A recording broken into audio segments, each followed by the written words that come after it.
there, and then we started getting more animes, and then now we own everything, and I'm on everything now. Like, if there's a guy that has a sword or muscles or hates to be with the rest of the group, that's the character I play.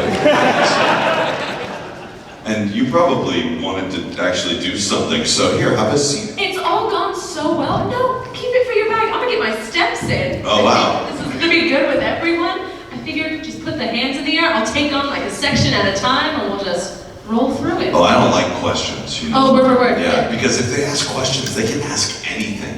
True. Yeah, and if I just control it all, then I can keep it nice and boring. You want to keep doing the fart video? We can do the fart video. Yeah, I just keep doing fart videos for the rest of the day. Would be awesome. Yeah, and so since then, I think I worked on this show that everybody seems to like right now. It's called My Hero Academia. Have you heard of that show?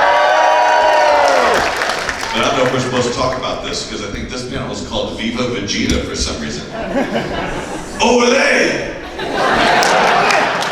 I have successfily met the terms of my contract, and so now I don't have to actually do anything else Vegeta related if I don't want to. I have, oh my gosh, it's an actual Pokemon right there. Like it's right over there. Like it's on a leash too.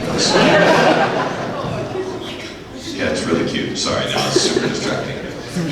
I put it. I took a picture and put it up on up there for you. But anyway. Okay, sorry. Why don't we go to questions? That's what I was thinking. If you're good, hey, I'm good. That's what I've been wanting to do this whole time. I don't know why you can slow me down. So. All right, guys. Let's take this on one section at a time. I'm gonna start here first. Hands in the air if you got a question. Rock and roll. See, there's only 4 questions. We've got 45 minutes to burn here, guys. Hi. Hey, how's it going? Pretty good, how are you? I'm awesome. My question is, what's your power level? My power level? Yeah. Well, let's see. I work out probably as much as the farmer at the beginning of Dragon Ball. So I'd say, what was he, like an 11, 5, 2? Somewhere around there. Amazing. I did, however, drink a grape flavored Monster Energy drink, and when I drink it, they make me kind of go a little crazy. So I'd probably spike my power level to like a 12 or a 15, maybe. But what are power levels anyway? You know? I don't know. But at one point, Vegeta was surprised that someone's power level was over 9,000. I don't know if you all heard that. Oh, Yeah, yes. and he screamed it. I love the Broly movie. Me too. I feel like. Do you feel like we're the only people that liked it? The way you said it, just like I feel like I like the Broly movie. I mean, yeah. Despite what everyone said about it, I liked it. I watched it several times, as well as that amazing fight scene, and I watch it constantly with my roommate. It's so awesome and so long. How long did it take to record all the voicings for that fight? Oh, it took a long time. We actually had to double up studios a little bit just to get everything done because we didn't have a whole lot of time once the final movie came in. I'd say it took about a month to dub, like just over a month to dub the whole thing because it's a lot. It's a whole lot. The Broly movie, honestly, was I think was the best Dragon Ball movie that's ever been made. Like it's amazing. I'm sure people could argue that some of the other movies may have had like more interesting, like kind of a more interesting story or something. I'm sure there's stuff to be liked in all the Dragon Ball movies, but of all the 3 new ones, it was amazing. I'd say Battle of Gods was my favorite because it was the newest. It was like the first time we had new Dragon Ball anything for 1 billion years, and so I was so happy to finally record something that wasn't just a rehash of the same thing again, because we'd already done the orange box version of the dub, and then the yellow box corrections of the dub, and then we did Kai, and then we did every video game where they're like, I have an idea, I think we should play the story of Dragon Ball. I think that'd be really And anyone who's ever played the Dragon Ball games like, yeah, you did that on the last game. I thought the Broly movie was amazing. And I think my favorite part of it, I mean, Broly was incredible in it, and I loved the acid trip that they went on at the end of the film or whatever happened there. But my favorite part was the Saiyan legacy story, that kind of story that we already kind of knew if you watched the previous like history, like Bardock film or something like that. But it was almost like a different camera angle on the same, like of the same perspective. But I loved it. Although I think if they just continued that for an entire movie, they could have called it 3 Men and 3 Babies. It was all about like dudes and their babies. And probably the best thing about the Broly film to me was, like, the thing that was the most special about the Broly film was when Bardock and Guinea are kind of taking their son to take and put him in the pod and send him off into space or whatever. And that was kind of a changing point for me, because in the past, I always thought that Goku, and don't get me wrong, I still think this, but Goku was just a shallow, stupid character. Like,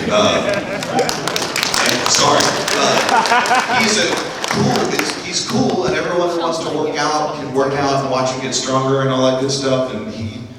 But it was after that movie that it made me really feel like that Goku isn't just a hero because he fell and got hit on the head, you know? Because for me, that was my biggest issue. I'm like, so wait, Vegeta gets crapped on the whole time because he's like supposed to be the prince of all Saiyans. He could have been the king of Saiyans if he actually had a planet. And then suddenly this dude who like falls on his head is all of a sudden the savior of the universe. Like, well, what a cool backstory that is. But when Bardock and Guinea say, like, when Guinea asks him, like, why are you doing this? Saiyan men are usually pretty crappy to their kids. He's like, well, I'll get to that. My son will probably be crappy to his kids. But he's like, for now, he's like, I just want to do something. I want to save something for once. And that's when I first felt like maybe the kindness that's in Goku was injected into him. Like somehow, because of the actions of his father, and because like just that glimmer of change maybe set in motion all this stuff that, you know, that happened with Goku over the years. So I kind of feel better about Goku as a character. I still think he's a lousy dad for the most part. But anyone who says that Vegeta is a better father, like, okay, congratulations, he took Trunks to the park once.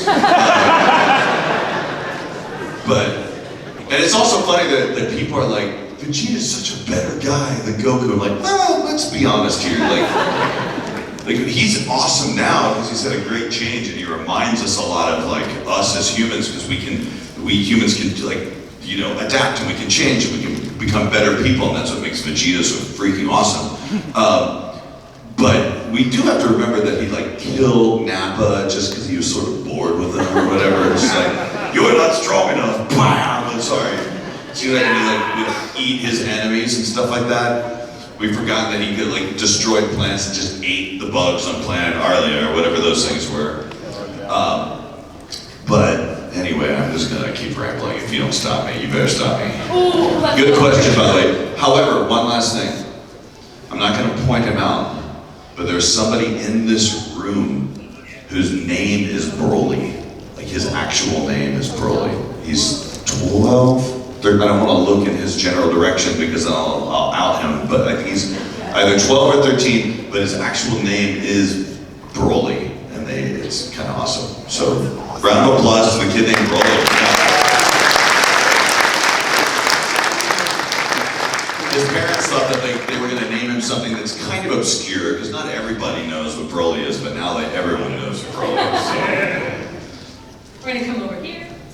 Hi, how are you doing? I'm not taking child donations today, that's too much. I just wanted to start off with a statement. I was born in the early 90s, so when Dragon Ball Z like first started coming out like on TV and everything, I literally grew up on the show, so you are my childhood, so I really do appreciate like everything you've done, like, you know, for the Dragon Ball series, you know, you're doing, you know, My Hero Academia now and everything, and I have my 15-month-old here, and I'm passing on that legacy to him, so I really do appreciate, oh, that's really cool. You know, thanks. that everything you've done, like, you know, for the past, you know, 25 plus years, you know, so I appreciate that. But my question is, well, you can stop right there. That's just, I'm gonna need more to process all that.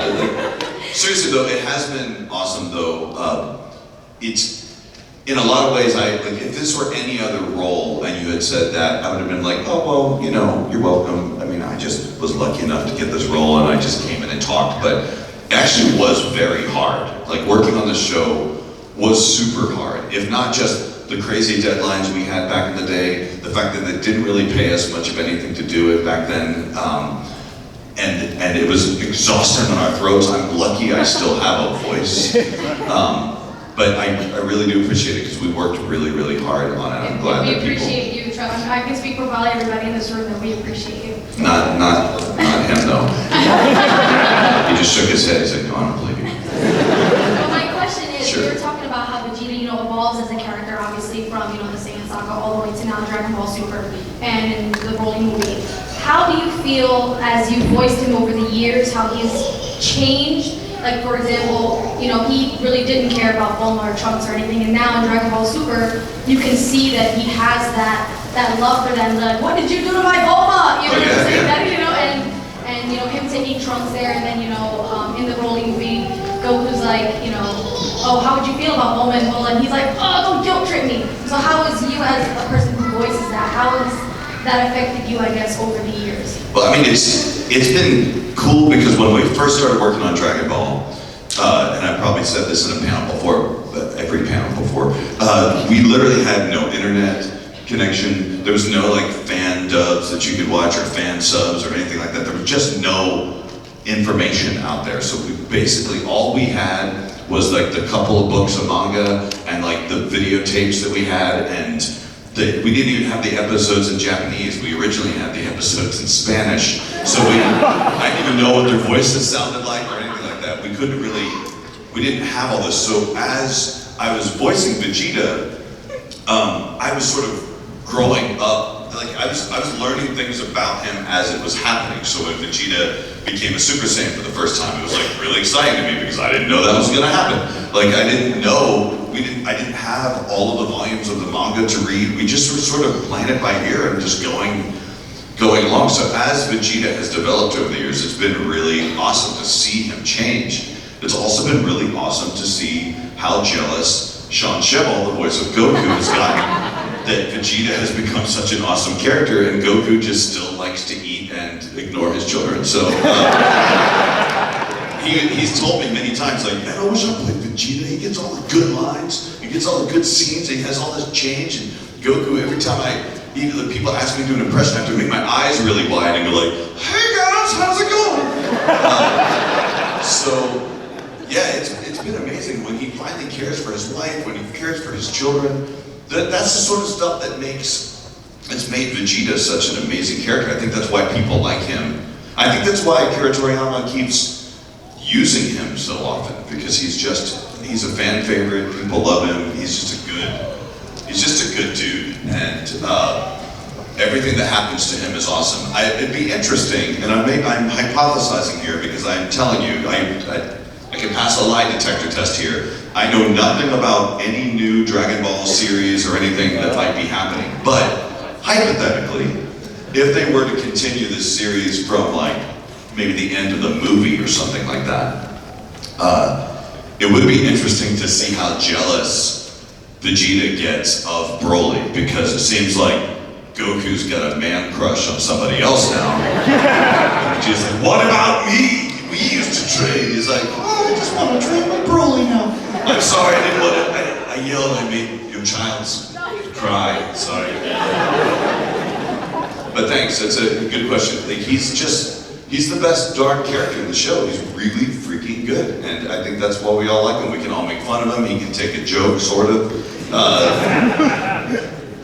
Or at least he doesn't kill people for making jokes anymore, you know? I want everyone to know that she's holding her child, and this is what is in the stroller. That's important. Gotta take care of that art, very important. She needs something for the nursery. Welcome back, Chris. So. Hey, thank you.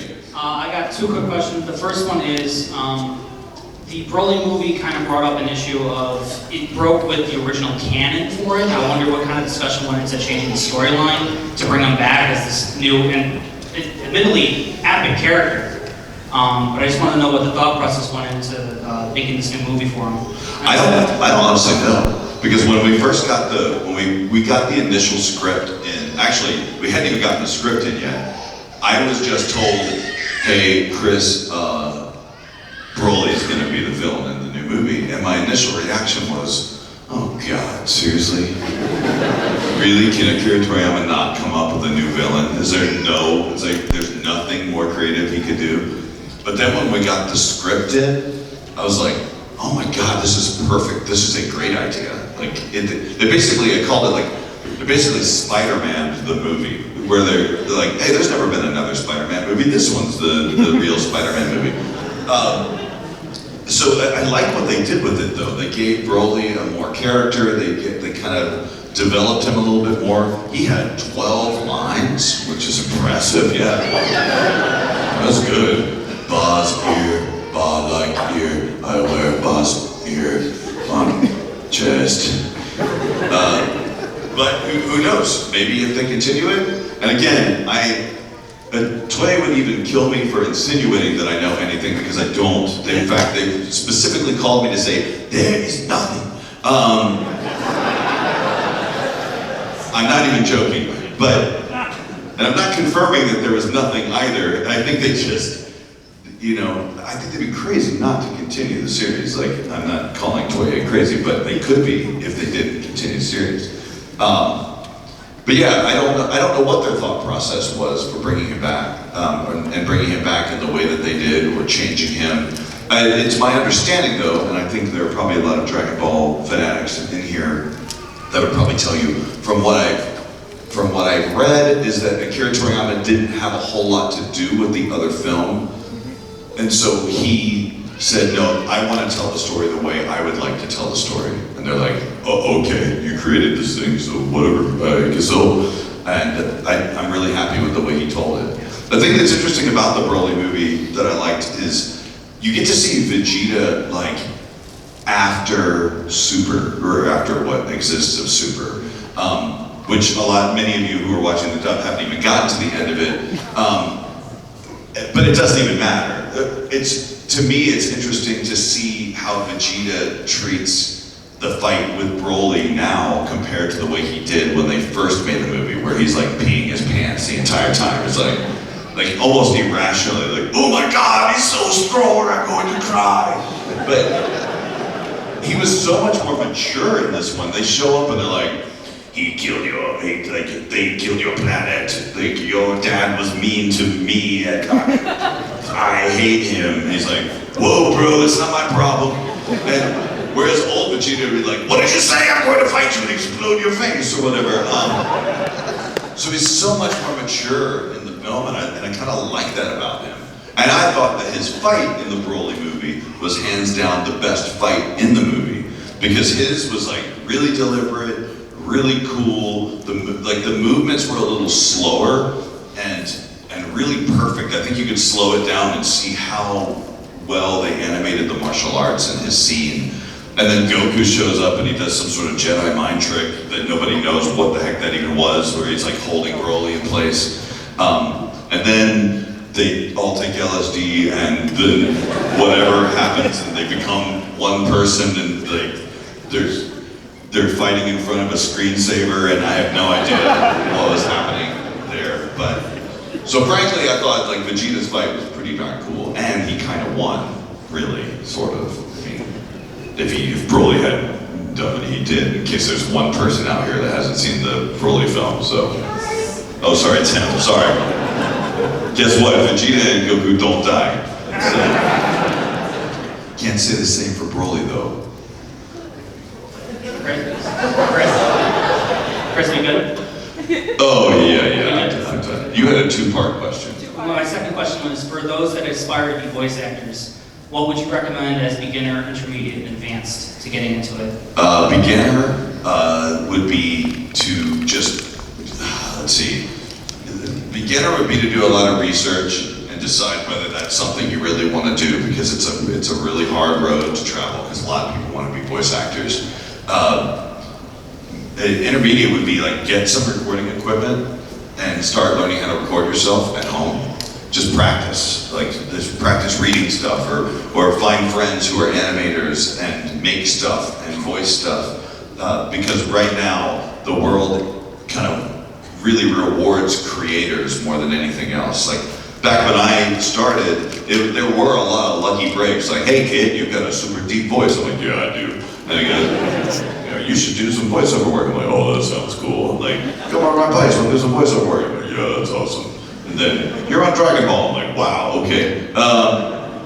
That kind of stuff, I mean, it happens, but it just doesn't happen as much anymore. Like, the world right now likes creators, like content creators. So if you have a good voice, figure out some way to use it somehow. If you're advanced, I would start getting into acting, because, you know, acting is the second part of voice acting, and probably the most important part of voice acting. Because I know lots of people with great voices who don't know how to act, and it's a shame, because they come in like, everyone says that I should be a voice actor. I'm like, cool, read this. I'm reading this. Now say it in a sad way. I'm saying it in a sad way. I'm like, oh crap, okay. I'll call you when we need a computer, so.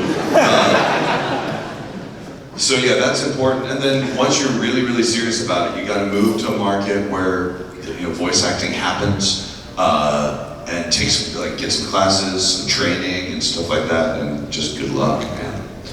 My other bit of advice for anyone thinking about getting into voice acting, or actually kind of any career really, but especially the creative arts, is to get involved in something. Like, figure out what it is that they do in your town, like that's close to voice acting, or in the production or industry or something like that. Get a job working where you're editing video or writing scripts and stuff like that. Because it's important. A lot of people get their jobs because they work in a studio, and all of a sudden, like, the voiceover talent doesn't show up, and the editor's like, oh, I could give it a shot, or oh, I could give it a shot, and then they get their opportunity to kind of do that. So what you might find along the way is that there's other things in the entertainment industry that you like to do even more than voice acting. Maybe you're like, hey, I don't make enough money voice acting at all, or like I'm too scared to wait for my next job. And so most of us who do this for a living, you know, we're pretty diverse. Like, all of us do a lot of things. I own a recording studio.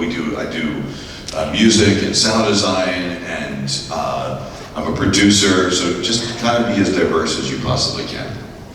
That was a long answer, sorry. Great answer. I'm gonna jump to this section. Yes. Hello. Hello. So I grew up, of course, watching Dragon Ball like a lot of people here, and I kind of came back to it after I started watching My Hero and One Piece and things like that, and it seems like to me that those kind of some influences of Vegeta and Piccolo and some of your earlier characters and characters like Zoro or All Might later on. So how much do you think those early roles really influenced your later work as a voice actor? It's hard. That's a good question, actually.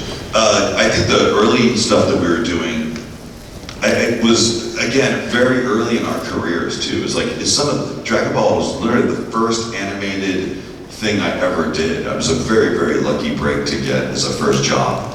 But, like, I'll be the first to admit, some of that stuff we did, and those jobs were pretty bad. Like, some of it's pretty bad, guys. Like, and if there's anyone who's in here who's like, no, it's all perfect, I'd say, you're a liar!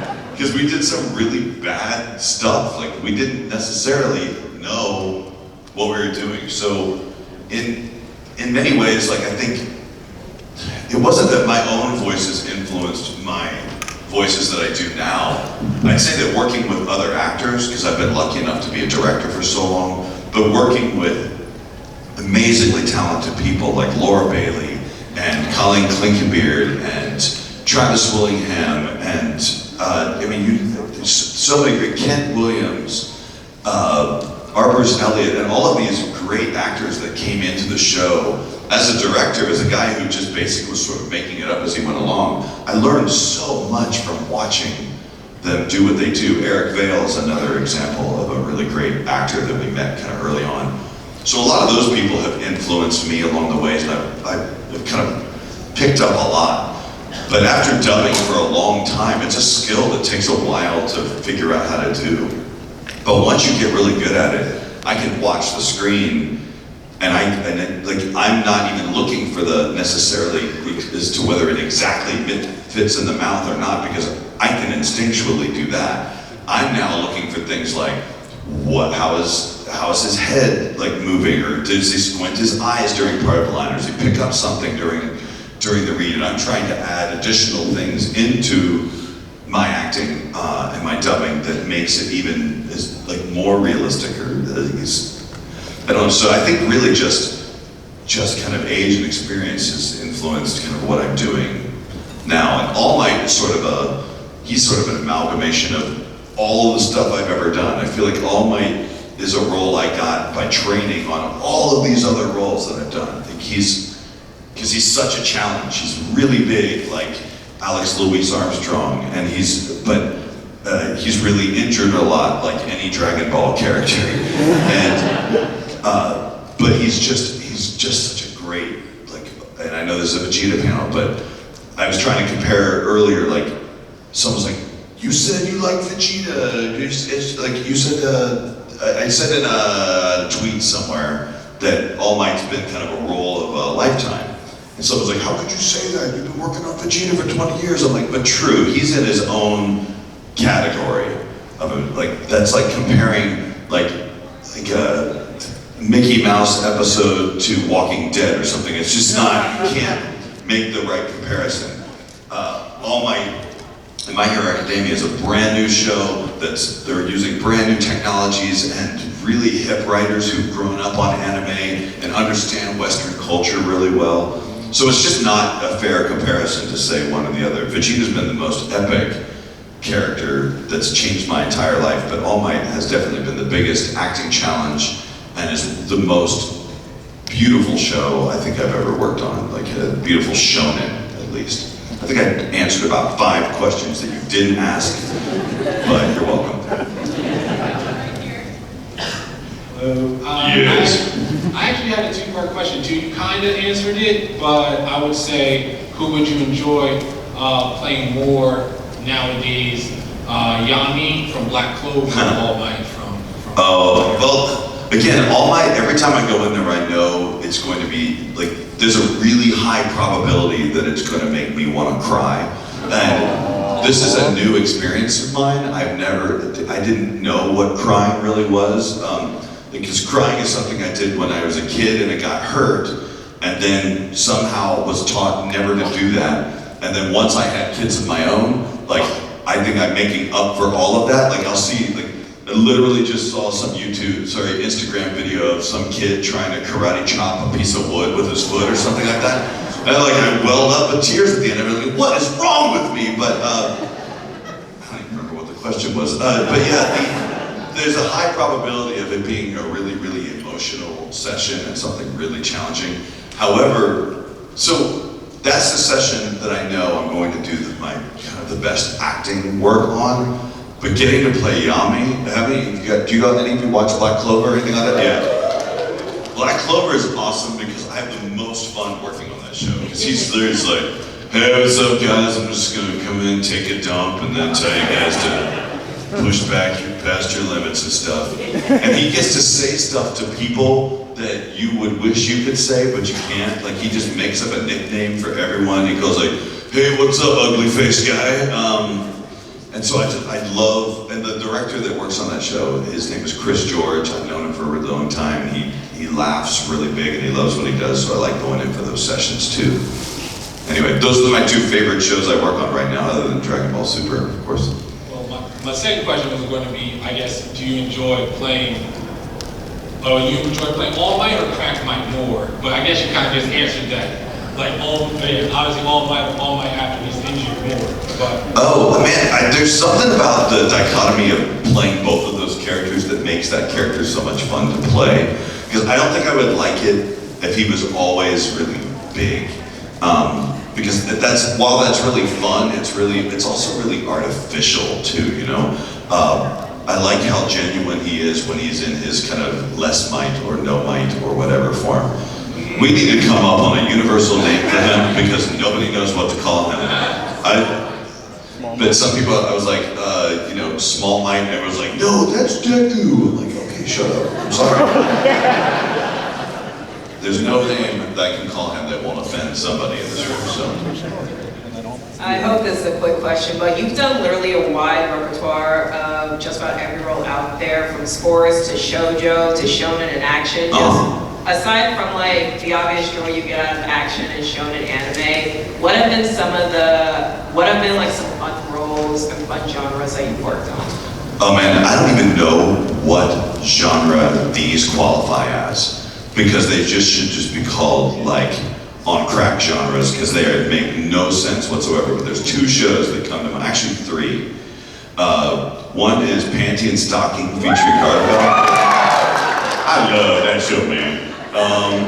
Because that's the voice I never get to do in anything like other than that. Like, yeah, well, thank you. Like, I remember they booked me as this like 7-foot-tall black priest, and somebody would, like, after the director cast me, she's like, "Do you think that's gonna be offensive at all?" I'm like, "Dude, in this show, that's the least thing you have to worry about." Like, if you all aren't familiar with Panty and Stocking featuring Garter Belt, it's just this bizarre show about these 2 fallen angels who are trying to get their way back into heaven by earning heaven coins that this priest gives them, and they get it by killing evil ghosts, but the ghosts are like poop and tissues and stuff like that. Just really like sperm and like the weirdest stuff. So that's one of them. Another show was called Ninja Slayer. I bet you 5 people out there in this room have seen Ninja Slayer. How many people have actually seen it? Okay, 1, 2, 3, 4, 5. Can you spell that? Ninja Slayer, N-I-N-J-A. Okay, ninja. Yeah, Ninja Slayer. Sorry for those of us in America who don't pronounce things correctly. Actually, that's the way you should say it in America. Sorry, but we've been so trained to say it a different way. But yeah, Ninja Slayer is a show that was kind of a troll of a show, because the manga was like the kind of the graphic novel version of it was this beautiful, gorgeous animation. It was like so beautiful, but when it came out as an anime form, it had this beautiful, gorgeous like intro sequence, and then when it finally gets to the show, it looks like cardboard cutouts of the characters, and they go like, "Domo," recite your death haiku, and then it was like, I refuse to do, like, I won't do it now. And then he will accidentally recite a haiku, and then he goes, "Thank you," and then they like explode into real fire, and it didn't make any sense. And then my favorite show I think I've worked in the last 10 years is probably, let's see, it's between 2. Pop Team Epic probably was. Have you guys seen that show? Yeah. Now that show is also a troll, where it came from like a 4-panel Japanese like non sequitur comic book story, and it was just the most ridiculous show. I played Popiko, like the little blonde-haired girl in the first episode. Except for those of you who haven't seen it, don't get excited, because the voices change halfway through the episode, every episode. So there's basically 2 sets of leads for every episode. And if you watch it, if you're familiar with dub actors, almost every single popular dub actor gets to play those characters. It's really fun. It makes no sense either. So, and then the room darkened. She's got it apparently. Oh, you guys are welcome. Yeah. Really? Yeah, I know. Is it brighter than it was before now? Wow. Okay. Cool. Alright, so I heard that. This thing called Toonami. I've heard of it. I was curious how much of a boon you think Dragon Ball got from airing on there, and how much might have been to you? I'd say like most of Dragon Ball's success was based on Toonami and your parents that would go to Suncoast Video to buy you the VHS tapes for way too much money, and you get like 2 episodes on it. I've been seeing people come through now.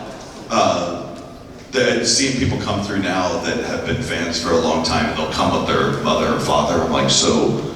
It's like, how long have you been watching? I'm like, oh, I owned everything. I owned it all on VHS, DVD. I'm like, your parents spent, hold on, $9,000 on all that stuff. Like when you start adding up all of the VHS tape costs and all of the DVD costs, I've joked that Funimation should just send everybody free DVDs from now on. Like, you guys spent so much money on that stuff. I'm sorry.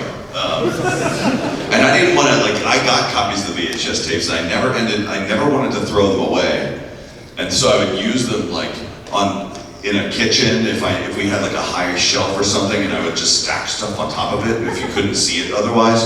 It just became platforms. And then I met some kid who said he really wanted to watch Dragon Ball, but he only had a VHS player. I'm like, okay, hold on one second. And I went and got like 4 trash bags full of like, now you get to watch it the way I watched it. So yeah, I gave him all my VHS tapes. Love it. So we're gonna end with one more question over here. What? I'm sorry, man. Yeah? I just blabber out this whole thing. What's up? You are here. How's it going, man? How's your day? Oh, it's good, fine. Hell yeah. I'm sure everyone Hell yeah. here, everyone here want to hear your best over 8,000, man. Or over 9,000. Just want to hear whichever one. Over 8,000? No! My favorite lines in Vegeta's now is from, let's see, Resurrection F, when Vegeta says, "It's cheese!" Which is, freaking love that moment. I also love, Thank you, I love you. Thank you. my Bulma! Let's see. And you only don't think because you're an idiot. And anytime I get to yell, Kakarot is the best. Oh, and for whatever dumb reason, one of my favorite lines to say, it's really stupid when we're doing a video game, I love to go, nah! I like just like yelling.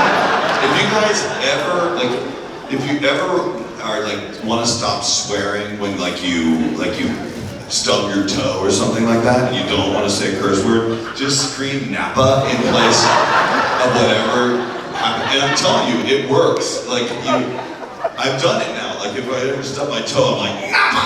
It feels way better. It works. It really does. This convention wins, by the way, for the best Piccolo hats. Like that hat right there, like you see his hat there. And someone earlier, oh yeah, you over there, he has this beanie hat that just looks like floppy Piccolo ear guy. It's like Piccolo and Pikachu sort of had a weird baby and made a hat, so. I'm gonna hold you guys here with me for a second while we give it up for Chris Sabat. Yeah! Guys, thank you so much. Yes, thank you. Yes, keep going.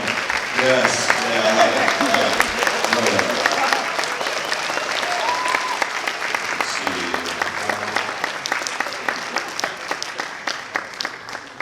Did you get connected to the internet? No. Oh, The dinosaur still screwed me. All right. Play the dinosaur! No, it's too late. I closed it. Oh yeah, by the way, we gotta leave this. Bye. See you later.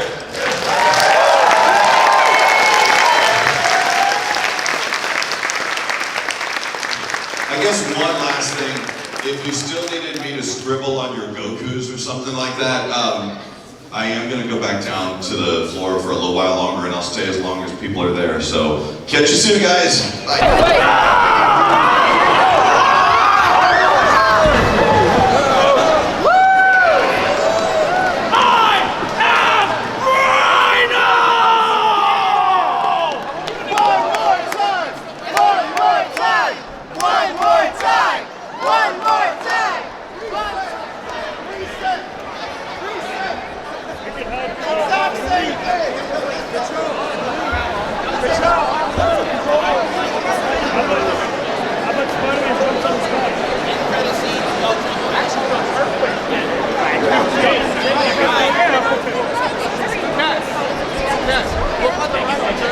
All the way down the line.